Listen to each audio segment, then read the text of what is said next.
Ladies and gentlemen, welcome back to Ball Watching. We've got a preview today for you all, and a loaded one at that, with Vancouver on the horizon, as the boys will fly out west. We've had a lot of home games, Justin. Actually, just I didn't realize, but I think following that match on Saturday, we only have 6 home games guaranteed left of the 15 or so remaining. So it's away time, man. You gotta start getting some results, and by results, I mean wins. We're not talking draws anymore. So, we'll get into the preview and everything, but, how we doing today, Justin? Time of recording, we're Wednesday evening on June 26th. How's the week going? The week's going well. It's hot as hell out there, but there's some soccer going on pretty much all day long with the Euros and Copa, and now the MLS coming up again this weekend, and it's been enjoyable. But I'm ready for the weekend. There is, if you like soccer, there is so much on right now between Euros in the morning and early afternoon, and then Copa at night. But we do want to talk Copa briefly here coming up. But I would be remiss if I didn't talk about one of the cooler stories floating around in St. Louis right now in terms of soccer. But have you heard the name Maddie DiMaria? If you haven't, you got to learn. You got to read about her or look her up on Google. There's a lot of articles out there, but we'll give you a little bit of a gist here. But Maddie is a freshman at Koryezu. Yes, so what, 14 or 15? And she just was named the first ever freshman to win the Gatorade National Player of the Year for girls. She had 30 goals, 21 assists this past season for Koryezu, en route to taking the state title. Di Maria might sound familiar to you all. It's not Angel from Argentina, but her dad, Jeff Di Maria, was a first-team All-American at SLU, and then went on to play as a legend for the St. Louis Steamers. I thought it was super cool, Justin. Obviously, first freshman, but I mean, she got the full photo shoot and everything. I mean, she is the best player in her age group. She's the number one recruit, going to go on to do great things. People that win this award have gold medals, national titles. I thought it was a super, super cool thing.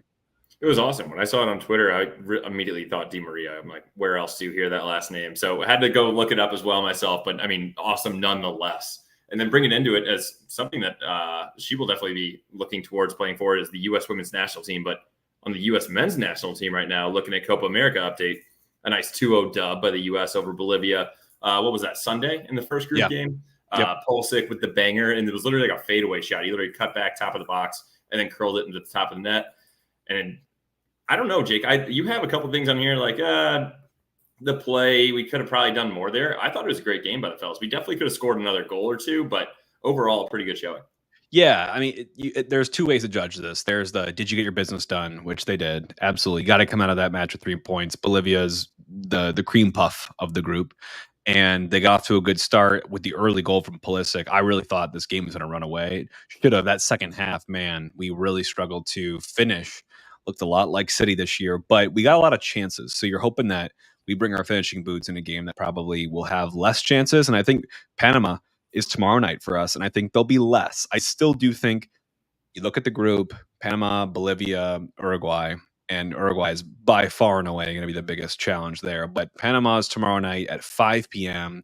It's going to be hot. I think the boys are down in the Mercedes-Benz in Atlanta, so they will have better climate control, I would imagine. But I watched a couple games at Children's Mercy Park. I think last night Canada was playing there. Holy crap, those dudes looked miserable out there. But I do want to say a game against Panama, so it's our second group game, and they kept it pretty tight with Uruguay. Only lost 3-1. They scored their only goal, like late on in the game, but that kept it even on goal difference for us. That's really good news. I bet they mopped the floor with Bolivia, but we have to do our business against Panama and give ourselves a chance to, hopefully finish top of the group. But I say hopefully. Either way, Justin, you've said this before when we were mapping this out a while back. You're looking down the barrel of the Group D winner or Group D runner-up, depending on where we finish in the group, and that's Brazil or Colombia. Brazil is off to a sputtering start in this tournament, but Colombia is looking dangerous. I mean, obviously they look dangerous against us. It's hard for them not to look dangerous after coming off a 5-1 dub against us. Panama's ranked 43rd in FIFA World Rankings right now. We are currently 11th, and Uruguay just moved up a spot as well to 14th. So this is a tough group. I don't think any of this, it's like, oh, Panama, like you can't just think of them like a smaller country for anybody that doesn't keep up with international soccer. This is a team that has always kind of given us trouble, and it's not going to be an easy task. It's the most CONCACAF opponent of all time. You know they're just going to give you a really hard time, a really tough, physical, borderline dirty match, and you probably will see Pulisic on the floor a lot of at least the opening part of that game. But it'll be fun to watch. It'll be on Fox for anyone who wants to tune in tomorrow night at 5 p.m. to watch the U.S. take on Panama. Other big news before we get into some injury updates, power rankings, and then into our preview is MLS is being proactive on the scheduling front.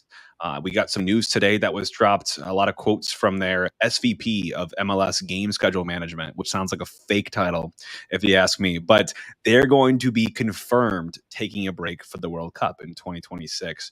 That to me feels like a given. I mean, I don't know how you could have played through a World Cup when it's on home soil, but Leagues Cup will happen in 2026, probably with some modifications or tweaks to make sure that, it's not in direct, combative nature with the World Cup or with all the fixture congestion. So I imagine maybe a slightly toned down version of Leagues Cup that year. But the more exciting thing for me, Justin, was with that news, they're also looking at how they want to schedule out 2025, 2026, of course, and 2027 to play it a little more friendly. I'm going to leave it at that with international competitions. So you're thinking about World Cup qualifiers probably.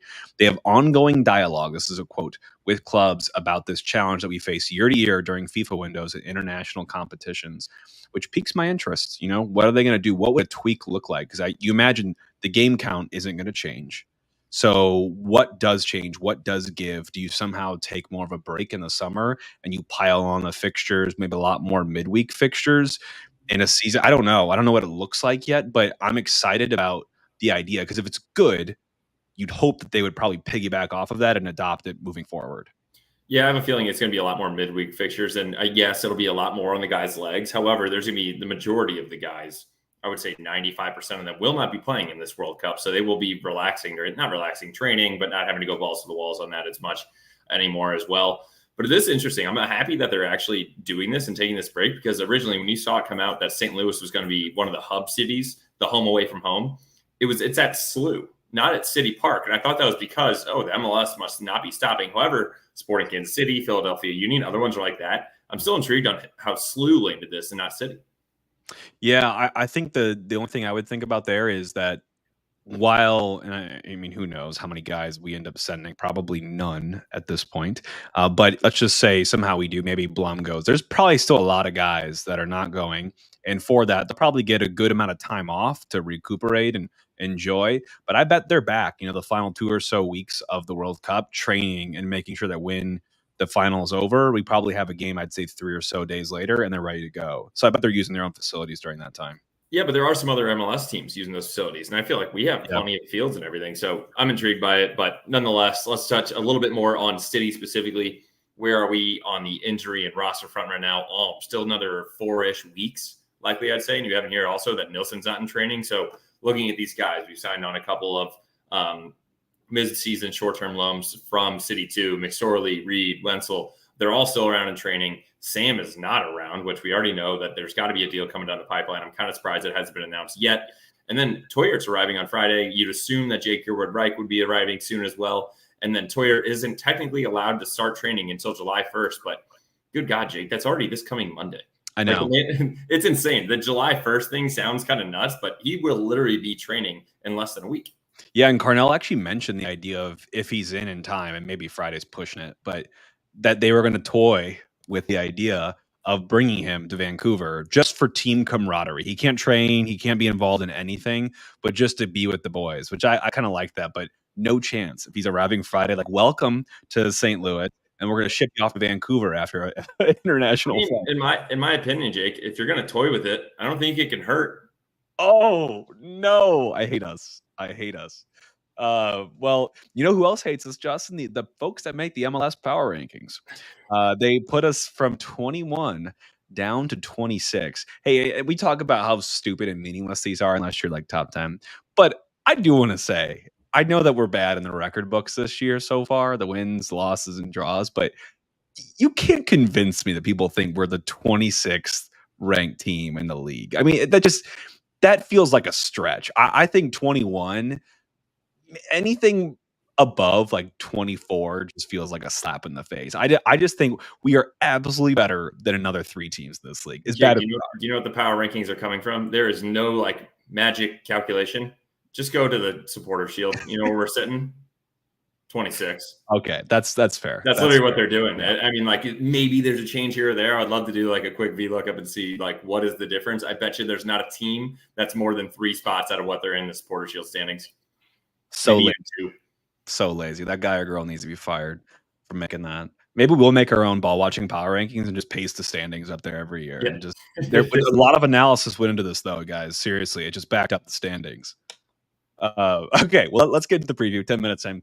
Vancouver. We do have a history with Vancouver, a win and a loss, both kind of not lopsided, but both pretty stark differences in both matches. At home last year, we defeated them 3-1. Leuven had a curl of a free kick that just kept floating, kind of stay up in the air, ended up upper 90. I had a perfect view of that goal from sitting where I was in that match. It was incredible. I also dapped up a little Greggy G. Greggy B during that game. His son Sebastian plays for Vancouver still, but Greg was in like the Moneda pitch club where I was sitting in my parents' seats for that game. So it was cool to see Greg there. Yeah, I would say that game, if you go back and watch it, I rewatched it again yesterday. Leuven just goes like, puts his hand up in the sky. Like, I mean, it was for sure a cross and it just kept floating. It was great. Get that 3-1 dub at home. Very nice. And also to mention in that one, Jake, possibly Miggy's it was his first ever and possibly last ever goal for City as well, because who knows when Miggy be coming back, if he's coming back. And then we go up to Vancouver, definitely a hangover game for us. After locking up the West, it was Loon's only start, and we got dunched 3-0. Yeah, not much to talk about there. That was a hangover game. Brutal. But Vancouver's changed a little bit in the offseason. They have brought in Damir Kreilach, former Real Salt Lake captain, signed with Vancouver in free agency. He's kind of a second striker, second forward type. He can play central attack midfielder. He can play striker. He can play on the side. He's a really good offensive player. Arrives on 47 goals, 24 assists in only 150-ish career MLS matches. So he's a good attacker for them.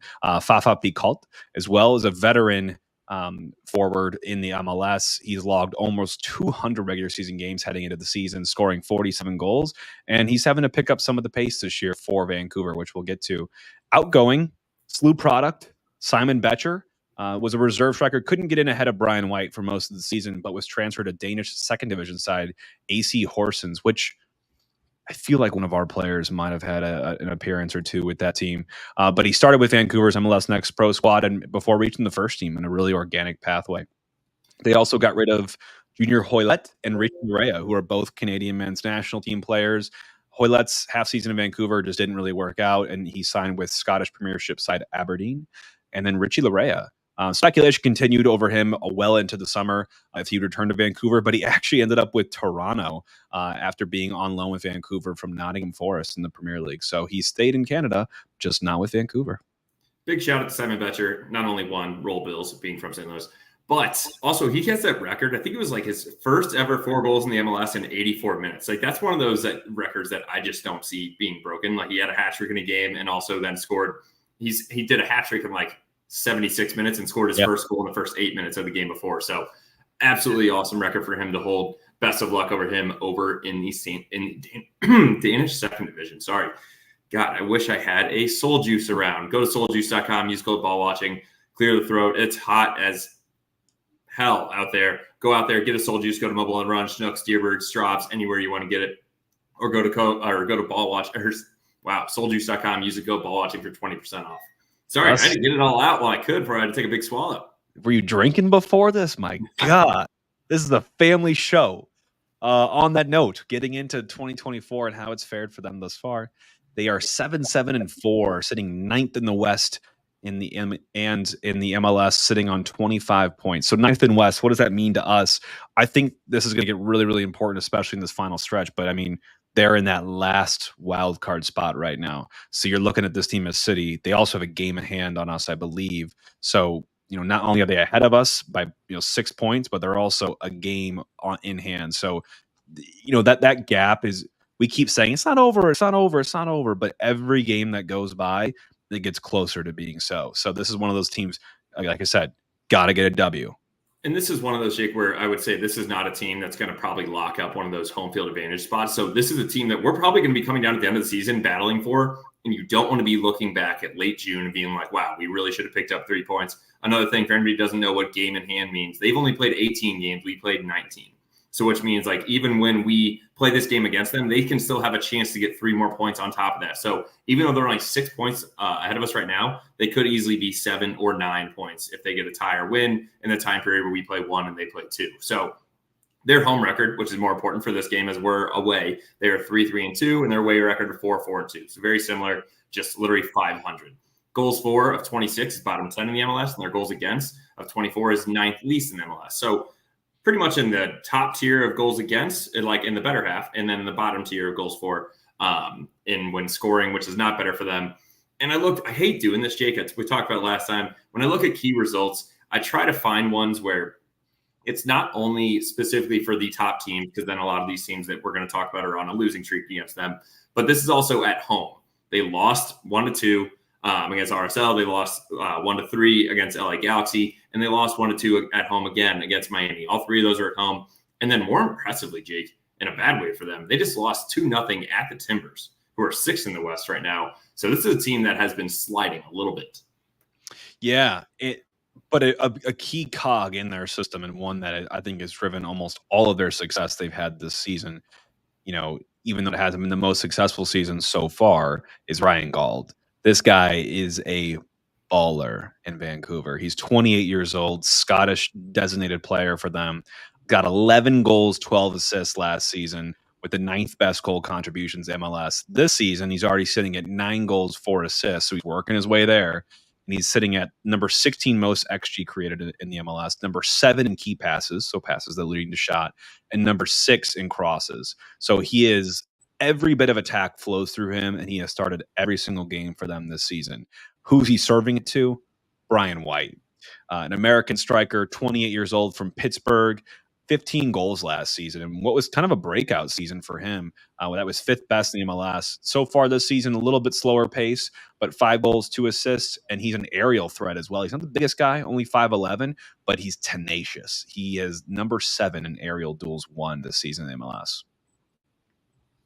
Yeah, I would say those are their 2 main guys, obviously. You look at Pedro Vite, 22-year-old Ecuadorian international, 5'6", 150. He's a guy that you're going to look to see a little bit more on the ball. 0 goals and 2 assists this season, so nothing overly impressive stats-wise. However, they do have a couple other honorable mentions as well. We already mentioned Damir Krylek, center attacking mid, number 1 in shots on target percentage. So once he gets the ball to his feet, if he's going to rip it, Berkey better be ready, because there's a good chance that it's an open shot or he's going to be the defender and get there.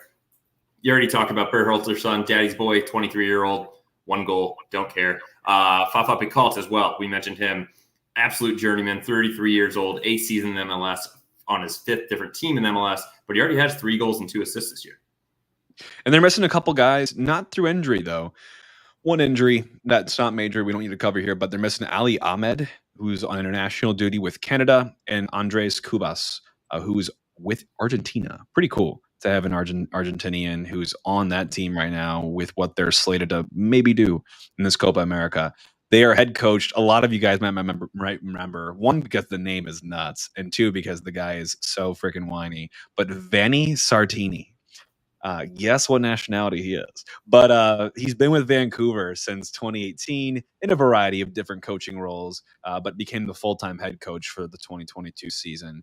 You see his quotes, I feel like, spattered through so many different MLS articles because he is just so quotable. He's so honest, which I kind of respect him for, but when it's against us, he is super whiny. But I will say, I did see a quote saying that he said, and I feel like every opposing coach heading into a match week likes to kind of blow smoke up the other coach's ass.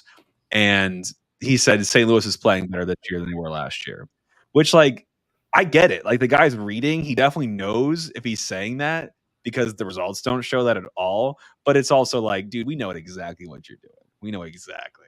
We're not gonna read into that or feed into it either. But his formation, he likes to play with a 3-1-4-2 or a 3-4-1-2 as well. Sometimes even into a 3-5-2. But mainly, thing to note, that 3 in the back. We saw us kind of try that. What was it, 2 games ago at home, or was it? No, was it the Atlanta game? It was the rotation game. It was the Wednesday game. It was the Wednesday game. Yeah. And so I will say that's something that, and it kind of goes directly into when we're talking about the additional thoughts on the team. They utilize the width and they have heavy crossing. And that's because if they play 3 in the back, it allows a lot more up and down for their wingbacks to get up and down and actually whip balls in. So that's one thing that I would say we need to note here is if we are pressing, we better make sure that our wingers and our wingbacks are very aware of where their wingers and wingbacks are as well, because that's where they're going to look to counter. No, great call out, and you'll see that with the crossing too. And can I just pause 1 second? Something you said stuck out to me. The one time we tried a back three this season, maybe ever, I don't remember if we did last season, was with Nerwinski and Marcanic as two of those center backs. I mean, how nuts is that? Like, that's the one time we got to do it. We had 17 center backs on our roster last year. Didn't try it, to my knowledge. We might have done it maybe once, but the fact that we did that this year and survived, but obviously didn't come out with the result there, I cannot believe it. But getting into Vancouver, last 5 home games for them, win, loss, draw, loss, win. So a little bit all over the place, a smattering of results for them. They're generating 1.38 points per match in home games with a positive goal differential of 2. When you look at their strengths as a team, look at attacking set pieces and defending set pieces. And when this team gets a lead, they usually just kind of sink into it and they can hold on to it. Offensively, their XG per 90 is at 1.22, flexing to 1.40 at home, and that's about 20th in the league, but they're actually producing at a better rate at 1.44 goals for per 90. I found this is one of the most skewed things I feel like I've seen recently, Justin. 2 things. One, their percentage of goals for from the 76th to 90th minute, they scored over a third of their goals this season, which is crazy. So these guys leave it late if they have to. And the final thing is their shots. They've taken the 6th fewest shots, the 4th fewest shots on target, but they're number 6 in goals per shot on target. So not a lot of volume, but a lot of high quality volume at that. When they're getting that shot on target, and they have the shortest average shot distance, so they're not settling for those long, laser beams that they're having guys take. They're really trying to get in close to get their chance. Yeah, I'm going to say that one's more directly correlated to them being number 1 in crosses into the 18. When you think about that, then the shot, quote unquote, coming off a player's head, side volley, right, whatever, is probably around the 6-yard box. So that really will bring down the majority of their shot distances. But like we already talked about, that is something to actually pay attention to. I thought another interesting one here, Jake, their possession of 47.2% is 7th least in the MLS. That's very similar to ours. So that is going to be one of those things where if we control the ball, can we do it tactically and not just keep the ball and pass it around the back and drop it back to Berkey? Can we actually do something and focus on breaking these guys down? And then I would say also, they are not looking to really counter with their second slowest in direct speed as well going forward. So once they get the ball, it's kind of surprising that they don't have a higher possession because they're not looking to attack immediately at you. So I would say it's probably of them kind of swinging it around the back as well a little bit. But then once they do go, it's like a quick spurt up the line, cross it and get it in. Yeah, having not watched, a host of their games, usually you would expect possession and passes and sequence time to all kind of be in the same type echelon. But no, yeah, you're right. They're bottom 10 in possession, but they're number 5 in the amount of sequence time on the ball. So they don't have a lot of possession during the game, but when they do possess, they're on it for a while. That's how I kind of write that up. And they have a high pass per sequence ratio as well. Defensively, pretty average across the board. They're conceding 1.33 goals against per 90. At home, they're conceding 1.25 expected goals against per 90, which is about average when you look at that in the league. That's about a goal every 65 or so minutes. And when they're looking at time of conceding goals, 29% of those goals against are coming from the 31st to 45th, and another 25% from the 46 to 60. So put those two together, 31st to 60, they're conceding, well over almost 60% of their goals against. So it's that one side of halftime, and the other side of halftime is the time to score on this team. Yeah, and I will say, unfortunately, different than it was in Atlanta. Their set piece defending is pretty great. They are second fewest shots allowed and third least XGA with only 2 goals against as well in total, again, 4 set pieces. So that's not going to be one where we're going to be coming up and trying to say, oh, it's a corner, bring up Timmy P, let's finish this game off. I would say they're also bottom 5 in block shots and passes. And their post-shot XG minus goals against of a plus 3.7 suggests that Takaoka has been great this season. However, you already mentioned it, they're bottom 10 in saves, and they have a pretty average save possession. So they're not giving up a lot of shots, but he is doing well when they actually are. Yeah, the only other thing I'll note there is their press. They have the highest passes per defensive action in the MLS this year, which is at 16.7. I think we're 1 or 2 on the least, which means that we press a lot harder. We allow a lot fewer passes between defensive actions, so tackles, fouls, what have you. So theirs is 16.7. That signals to me not a very aggressive team. They're going to sit back a little bit, which I think scares me a little bit as we get into our keys to the game. I talked about the press. It's a battle of very different tactics here in this game. STL, we are number 1 in passes per defensive action and number 1 in build-up disruption percentage. Vancouver is last and second last, respectively, there. So two very, very different off-the-ball ways of playing the game. And it's going to be interesting to see who comes out, better for it. Because I think for me, I have 2 things I want to talk about off of that. And that is that sometimes we need to sit off when it makes sense. They're going to be very comfortable knocking around, connecting a lot of passes. They have very long possessions, but not a big possession team overall. I wonder who's going to have more possession in this match. I feel like it'll probably be them, and we'll force them to take it, especially at home.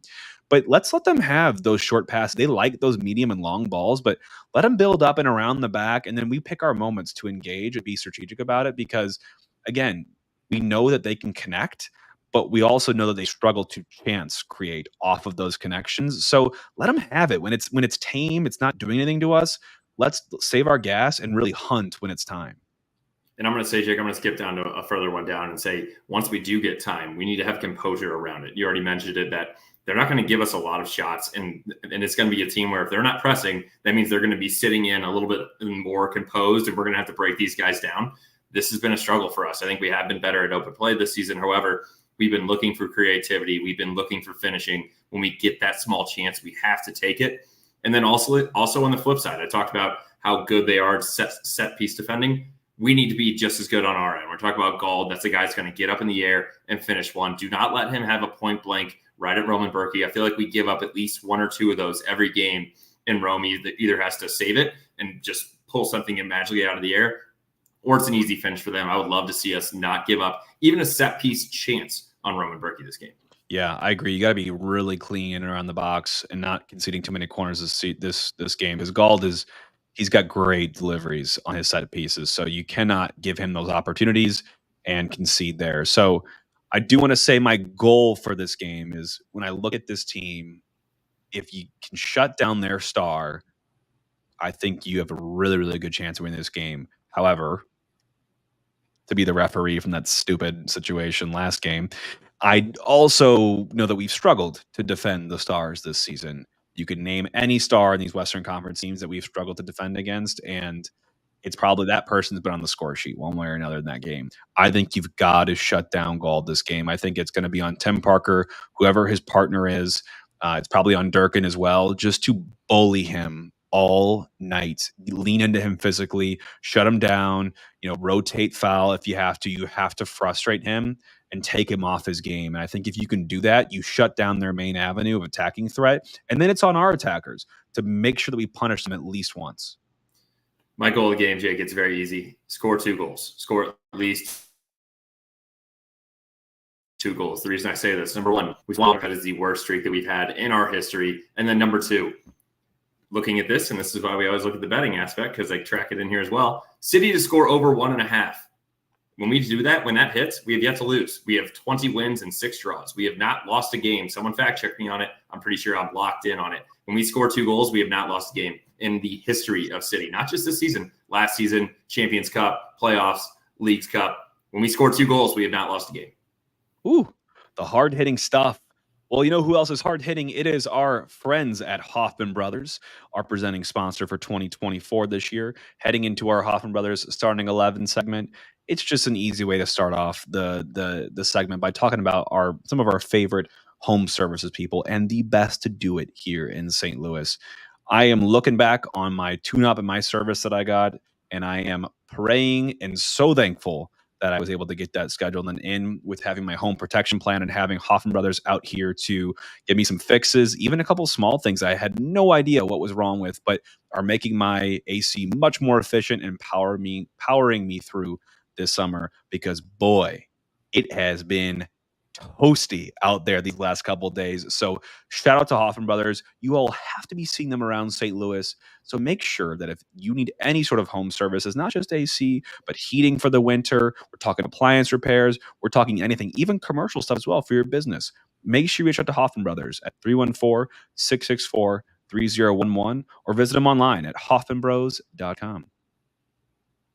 And now, our favorite segment, Justin, the Hoffman Brothers predicted starting 11.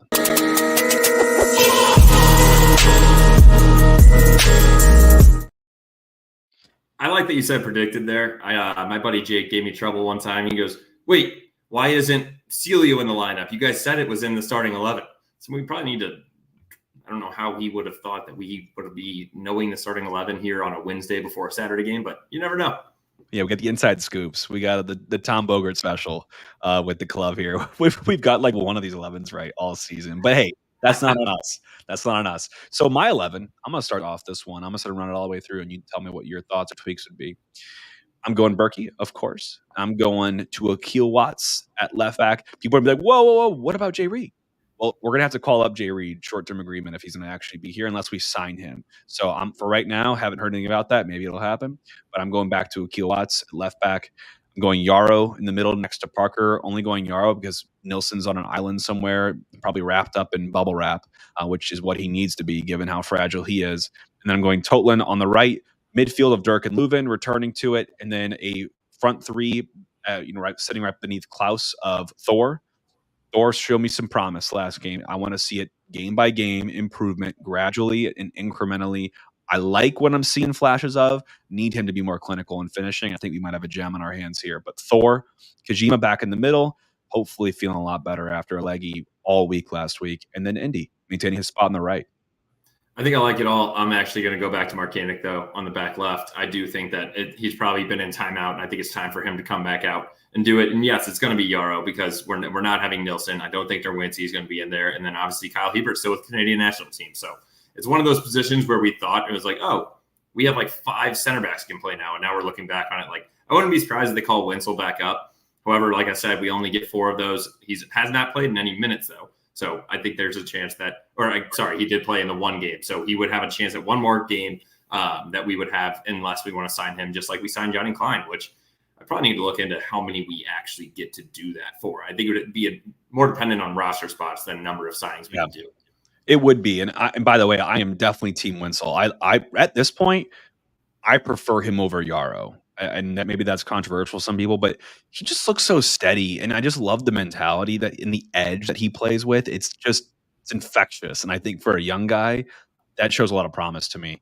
So again, yeah, it'll come down to roster spots. So we'll see these. And you also don't want to bog down your roster with these short-term signings when you have reinforcements coming as well. It's like maybe now Jake Gerwood-Reich walks into competing for that third center back position, right away when he gets here for the summer. But predictions, Justin, this game can go anywhere, man. I mean, it could go anywhere, I feel like. But I know where I'm going to take it. I'm going to take it to a 3-1 dub and bring it back to STL for our first away win of the season. We go in, we shock Vancouver off the start.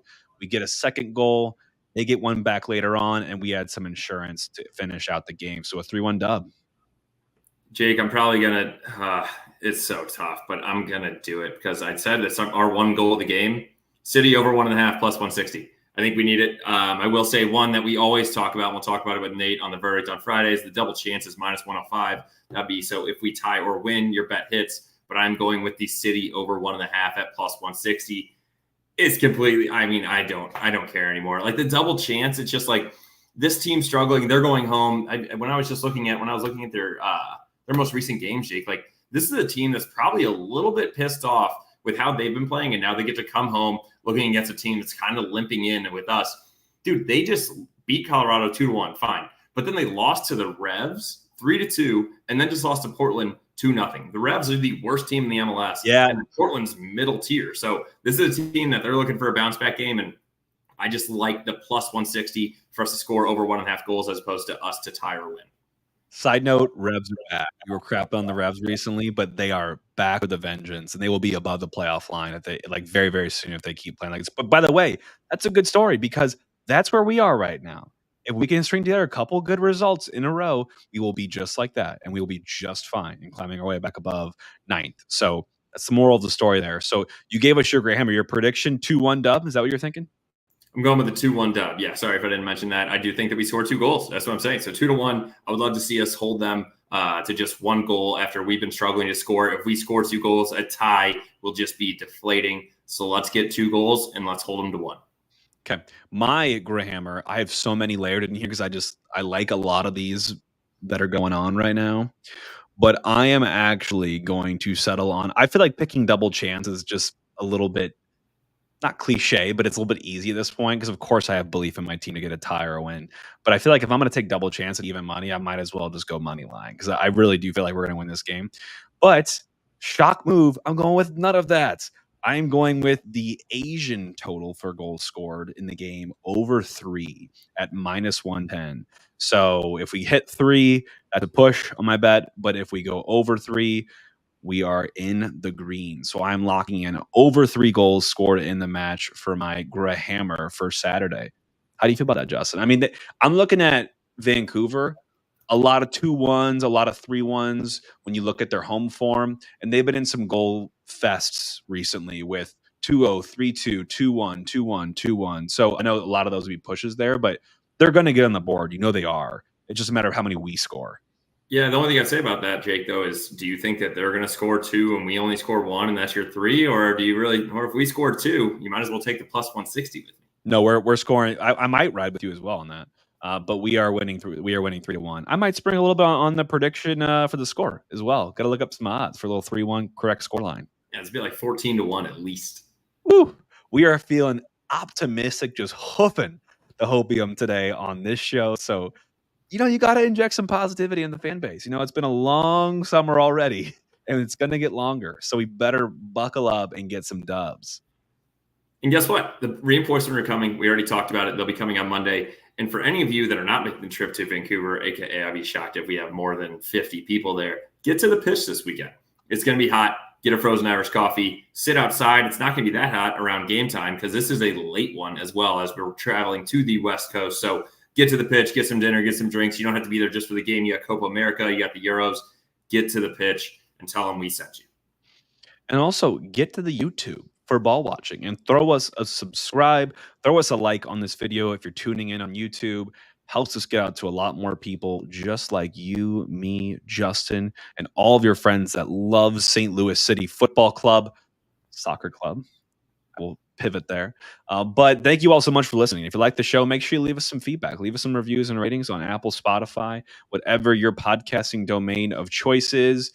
We are, what now, almost 40 episodes into the season, just working around the clock for you all and loving doing it. So let's hope that the team can show us some good faith, a little reward for our work this season and get us our first away dub. Let's just take it one game at a time from there on out. Just chip away and chip away. So we're optimistic here on the show, but we hope you all are as well. And we will catch you all on Saturday for a late game at 9:30 for a kickoff in Vancouver and the recap to follow on Sunday. So thank you all for listening. Hope you have a great rest of your week, and all for City. All for City.